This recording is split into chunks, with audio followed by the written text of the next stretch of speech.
नमस्कार। जय श्री बालाजी। दोस्तों, 12 फरवरी 2022 रात्रि 3:26 पर सूर्यदेव मकर राशि छोड़कर कुंभ राशि में प्रवेश कर जाएंगे। यानी कि 13 फरवरी की अर्ली मॉर्निंग 3:26 पर सूर्यदेव मकर राशि छोड़कर कुंभ राशि में प्रवेश कर जाएंगे। मकर राशि भी शनि की राशि थी, ये कुंभ राशि भी शनि की राशि है, लेकिन कुंभ राशि में सूर्यदेव कुछ कंफर्टेबल रहते हैं। कारण यह है कि कुंभ राशि से सूर्यदेव सप्तम दृष्टि से अपने ही भाव को देखते हैं। एक महीना सूर्यदेव कुंभ राशि में रहेंगे और किस किस लगन के लिए क्या क्या प्रभाव देंगे, हम अलग अलग वीडियोस में इसे देखने का प्रयास करेंगे।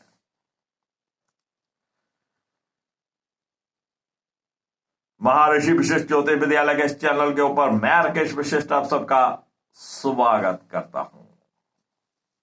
बात करेंगे मेष लग्न की। मेष लग्न के लिए सूर्यदेव जो होते हैं वो पंचम भाव के स्वामी होते हैं और पंचम भाव के स्वामी होकर 11वें भाव में रहेंगे, जो कि शनि की राशि है। वहां पर बृहस्पति देव पहले से विराजमान है और सूर्य की सप्तम दृष्टि पंचम भाव के ऊपर रहेगी। सूर्य और बृहस्पति जब एक साथ आए हैं तो नवम और पंचम की युति बनी है, जो कि आपको धार्मिक कार्य की तरफ, धर्म की तरफ या आपके गुरुजनों की तरफ या आपके जो पूजा पाठ आप रूटीन में करते हैं उसकी तरफ आपको आकर्षित करेगी और आप उसमें दिल से कर पाएंगे। और ये वो समय होता है जब हम कोई पूजा पाठ करते हैं तो वो आपके ऊपर गहरा असर देता है या आपकी कोई मन्नत पूरी हो जाती है। पूर्वाभास भी जहां से होने लगता है। गुरुजनों का आशीर्वाद, साधु सन्यासियों का आशीर्वाद, धार्मिक यात्राएं, नवम भाव यात्राओं से संबंधित है और ये नवम और पंचम का संबंध बना है तो कहीं ना कहीं धार्मिक यात्राएं भी ये दे सकता है। सूर्य की सप्तम दृष्टि पंचम भाव के ऊपर रहेगी। संतान पक्ष से आपको लाभ की प्राप्ति होगी। जिनके बच्चे बड़े हैं उनके बच्चे कुछ ऐसा करेंगे अपनी विद्या में, अपनी एजुकेशन में, या अगर वो जॉब करते हैं तो जॉब में, या बिजनेस करते हैं तो बिजनेस में, जिस भी फील्ड में आपके बच्चे हैं, अगर बड़े बच्चे हैं आपके, तो कुछ अच्छा कर पाएंगे जिससे आपको प्रसन्नता रहेगी और आप बच्चों की तरफ से काफी खुशी महसूस करेंगे। और जो मेष लगन वाले संतान की इच्छा रखते हैं, पति पत्नी, उनके लिए भी यह समय अति उत्तम है। बृहस्पति देव की भी दृष्टि पंचम भाव के ऊपर है। पंचम भाव के स्वामी सूर्य के साथ बृहस्पति देव है। किसी गुरुजनों का, किसी साधु सन्यासी का आशीर्वाद, कहीं सिद्ध दरबार में मांगेगी मन्नत, किसी भगवान के आगे मांगेगी मन्नत, आपको संतान प्राप्ति में सहायता कर सकती है।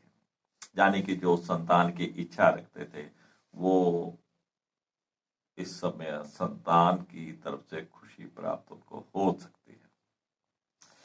जो विद्यार्थी वर्ग है मेष लगन वाला, अगर वो इस समय में अपनी विद्या में, अपनी पढ़ाई में पूर्ण ध्यान देंगे तो उनको बहुत सफलता मिलेगी।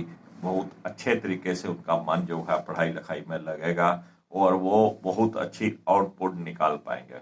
और ऐसे समय में अगर उनके कोई एग्जाम वगैरह होते हैं तो वहां भी वो बहुत अच्छा एग्जाम कर पाएंगे, उनको सफलता मिलेगी।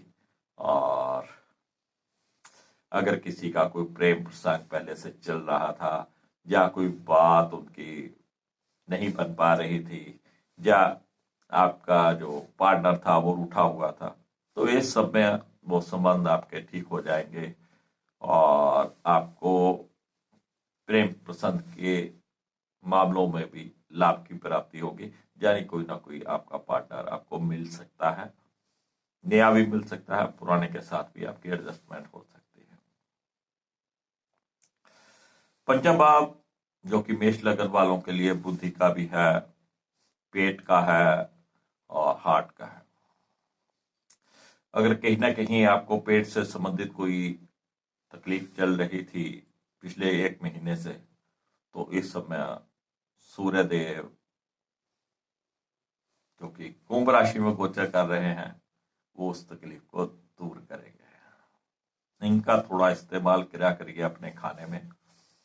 सूर्य देव को जल दीजिएगा, अपने इष्ट देव का पाठ करिएगा, और जो भी आपके गुरु रहे हों, किसी भी साधु सन्यासी का सत्कार कीजिएगा। ये बृहस्पति और सूर्य का जो युति हो रही है, ये आपको बहुत लाभ देने वाली है। तो फ्रेंड्स, मेष लगन वालों के लिए बहुत ही अच्छा समय है। ये 1 महीना सूर्य देव उनके लिए अच्छा करेंगे। चलिए फ्रेंड्स, अब बात करते हैं वृषभ लग्न की। वृषभ लग्न के लिए सूर्य देव जो होते हैं वो चतुर्भाव के स्वामी होते हैं, और चतुर्भाव के स्वामी होकर 10वें भाव में रहेंगे बृहस्पति के साथ।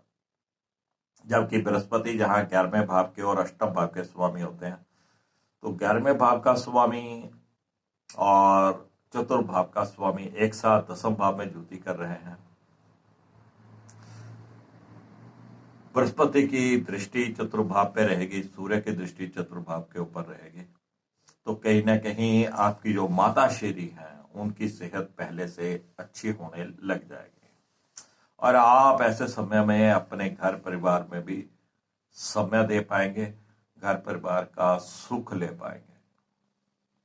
अगर आप किसी भी प्रकार का कोई जमीन जायदाद, कोई प्लॉट, कोई घर खरीदने का प्लान कर रहे थे, और जो कार्य आपका पिछले 1 महीने से रुका हुआ था, तो कार्य आप पूरा करने का समय आ गया है। सूर्य देव और बृहस्पति की जो दृष्टि चतुर्भाव के ऊपर आपको जमीन से, घर से लाभ करा सकती है। अगर आप किसी भी प्रकार का कोई वाहन खरीदना चाहते थे और आपका कार्य रुका हुआ था, या पहले आप ले नहीं पा रहे थे, आप सूर्य देव की और बृहस्पति की दृष्टि जो चतुर्भाव के ऊपर है आपको वाहन दिलवा सकती है। तो चतुर्भाव हमारे परिवार से संबंधित भी है, तो पारिवारिक सुख भी जहां पे मिलने वाला है। माता श्री की सेहत पहले से अच्छी रहने वाली है। चलिए फ्रेंड्स, अब बात करते हैं मिथुन लग्न की। मिथुन लग्न के लिए सूर्य देव तृतीय भाव के स्वामी होते हैं, और तृतीय भाव के स्वामी होकर ये 9वें भाव में बैठेंगे, और साथ में रहेंगे बृहस्पति देव जो कि 7वें भाव और 10वें भाव के स्वामी हैं। बहुत ही अच्छा योग है ये। 7वें भाव का स्वामी और 10वें भाव का स्वामी 9वें भाव में पराक्रम भाव के स्वामी के साथ, यानी कि आप अपने व्यापारिक क्षेत्र में अपने बलबूते पे कुछ अच्छा कर पाएंगे। आपके जो दैनिक जीवन के कार्य हैं या दैनिक रोजगार होता है, उसमें भी आप अपने बलबूते पे अपनी मेहनत से कुछ अच्छा कर पाएंगे। और जहां पर जबकि किस्मत का जो स्वामी है वो 8वें भाव में है, किस्मत थोड़ी सी नर्म है जहां पर, लेकिन ये मेहनत करके अपने बलबूते पे आप अपने व्यापार को बढ़ा पाएंगे। या आप अब कहीं भी नौकरी की तलाश में थे, तो आपको आपकी मेहनत के द्वारा नौकरी मिल सकती है, भाग दौड़ करके जॉब मिल सकती है। जब आप पहले से भी किसी जॉब में थे, तो ये समझ लीजिए कि वहां पर भी आपके जो परेशानियां चल रही थी, अब आप अपनी मेहनत से उन परेशानियों को दूर कर देंगे। 9वें भाव से सूर्य की और बृहस्पति की दृष्टि तृतीय भाव के ऊपर रहेगी, और तृतीय भाव होता है हमारे छोटे भाई बहनों का, लेखन कार्य का, कम्युनिकेशन का। छोटे भाई बहनों का सुख जहां पर आपको मिलने वाला है, बृहस्पति की दृष्टि भी है, उनके साथ बहुत अच्छे संबंध रहने वाले हैं। जो भी आपके मित्र हैं, अड़ोसी पड़ोसी हैं, उनके साथ भी आपके अच्छे संबंध जहां पर बनने वाले हैं। तो छोटे भाई बहनों से आपको लाभ हो सकता है, उनकी सहायता से आपका भाग्य जाग सकता है। बृहस्पति का तृतीय भाव को देखना और तृतीय भाव के स्वामी का तृतीय भाव को देखना। अगर आप कहीं भी लेखन कार्य में हैं, लिखने पढ़ने का कोई कार्य करते हैं, या पुस्तकें लिखते हैं, या कहानियां लिखते हैं, तो ये बृहस्पति देव और सूर्य की ज्योति आपको उसमें लाभ दिलवाएगी। आप बहुत अच्छा लिख पाएंगे। कहीं कुछ आपको प्रकाशित करना था, वो प्रकाशित भी हो जाएगा आपका। और अगर कोई आपका लेखन में कोई कार्य रुका हुआ था, कोई पुस्तक लिख रहे थे, रुकी हुई थी, अब लिख नहीं पा रहे थे, अब समय आया है, आप लिख पाएंगे। किसी भी प्रकार का लेखन कार्य हो तो आप कर पाएंगे। कुछ संदेश आपको आने वाला था, किसी संदेश का आप इंतजार कर रहे थे। पुराने जमाने में चिट्ठी पत्र आया करते थे तो वो काफी दिन लग जाते थे, लेकिन इन दिनों में ईमेल और मैसेज वगैरह जो होते हैं, वो भी आपको, किसी का आप इंतजार कर रहे थे या कुछ समाचार आपको चाहिए था, वो भी आपको मिलने वाला है। तो पराक्रम में वृद्धि होगी। आप जोर शोर से अपने बिजनेस में, अपने जॉब में लग जाइएगा, आपको अवश्य ही लाभ होगा। चलिए फ्रेंड्स, बात करते हैं कर्क लग्न की। कर्क लग्न के लिए सूर्य द्वितीय भाव के स्वामी होते हैं, लेकिन अष्टम में गोचर करेंगे,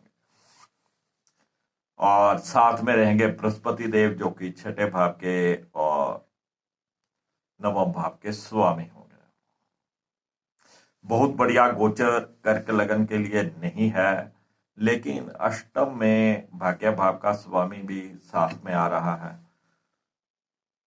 विदेश से संबंधित अगर कोई कार्य आपका रुका हुआ था, विदेश से संबंधित कोई आपका वीजा आना था, कोई आपके डॉक्यूमेंट्स आने थे, वो आपके आ सकते हैं।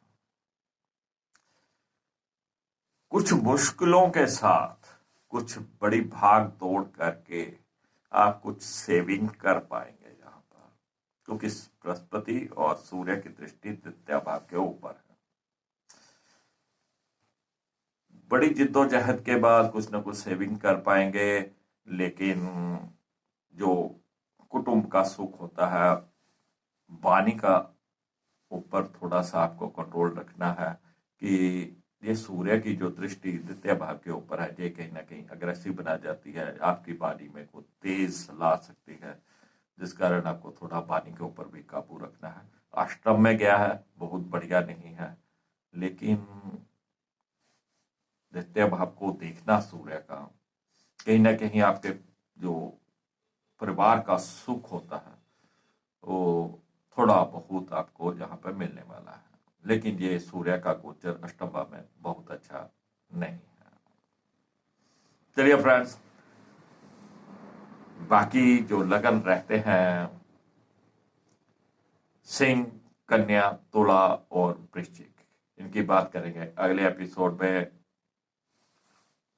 जय श्री बाला।